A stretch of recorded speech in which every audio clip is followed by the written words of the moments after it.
Salut tout le monde, j'espère que vous allez bien. On se retrouve aujourd'hui pour une nouvelle vidéo spéciale consacrée au Streamlabs OBS, aux paramètres d'enregistrement, comment enregistrer correctement vos vidéos de gameplay via ce logiciel qui peut bien évidemment se consacrer uniquement à la partie streaming, mais vous pouvez aussi l'utiliser pour l'enregistrement tout simplement de gameplay. C'est ce que je fais régulièrement, notamment pour mes vidéos FIFA. Donc par rapport aux réglages, il faut savoir que 1. Votre connexion internet et de 2. Votre PC sont les deux paramètres les plus importants.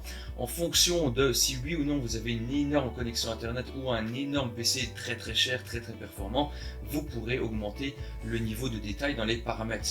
Moi je pars du principe que vous avez une machine standard comme la mienne, donc i5 7ème génération, 16 Go de RAM et GTX 1060. Ça on va dire c'est une config de base normale. Je vais vous donner mes paramètres donc pour jouer en 1080p 30 images secondes. Vous pouvez essayer de les mettre en 60 images secondes, mais là vous risquez d'avoir des petits soucis de lag. Donc vous allez premièrement dans les paramètres, ici en haut à droite, l'onglet général, vous ne touchez rien. L'onglet flux de données, ça c'est simplement réservé au streaming avec l'obligation de rentrer vos coordonnées si vous streamez sur YouTube, Twitch ou Mixer, mais donc ça ne nous intéresse pas. Par rapport à la sortie, vous cochez bien l'onglet avancé et non simple. Pour tout ce qui est diffusion, comme je vous dis, ça ne nous intéresse pas pour le moment.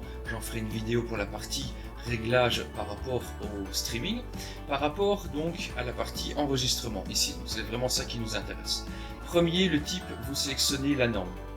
Deuxièmement, chemin d'enregistrement, ça ne va pas faire évoluer votre qualité d'enregistrement, mais faites très attention à mettre le chemin d'enregistrement de vos vidéos à un endroit où vous ayez de la place. Si vous avez un SSD de 256 Go, je vous conseille de mettre le chemin à un autre endroit, histoire de ne pas vite tomber à court d'espace, parce que les vidéos peuvent très vite prendre beaucoup d'espace.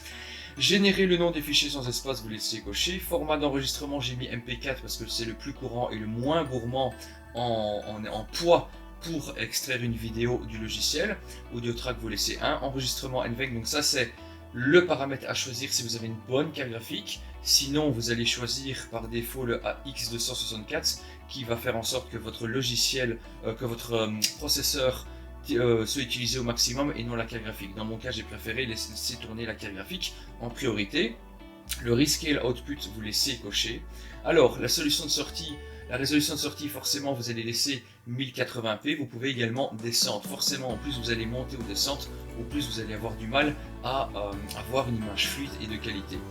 Ici, contrôle du débit CBR, j'ai mis 15 000. Au-delà de ça, je commence à avoir des lags. En dessous de ça, vous risquez d'avoir des problèmes de compression et d'avoir donc des petits carrés à l'écran. Et ça, c'est pas très agréable si vous voulez enregistrer proprement.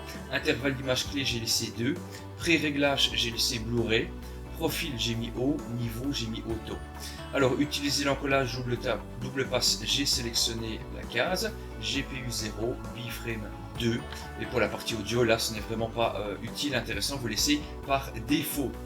Juste ici, encore une chose, vidéo, résolution de base, donc ça c'est le cadrage donc de votre Streamlabs OBS, vous laissez par défaut 1080p, donc 1920 x 1080, et pour la résolution de sortie, lorsque vous enregistrez, laissez également 1080p. Vous pouvez aussi aller plus haut ou plus bas, j'ai laissé 1080p, et pour les fameuses FPS, j'ai mis 30 secondes, parce qu'au-delà de 30 secondes, je commence à avoir des problèmes avec mon PC. Et l'autre chose importante, le filtre de mise à l'échelle, mettez Langsos, redimensionnement affiné à 32 échantillons, c'est ce qui vous donnera une image la plus moins compressé possible, on va dire ça comme ça.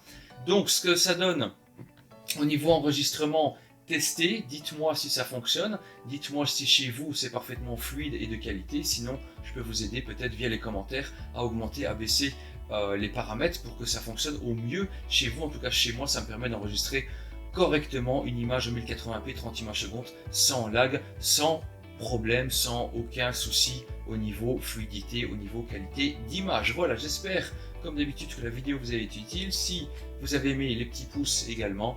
Et sur ce, je vous dis à très bientôt pour une prochaine vidéo. Salut les gars, ciao.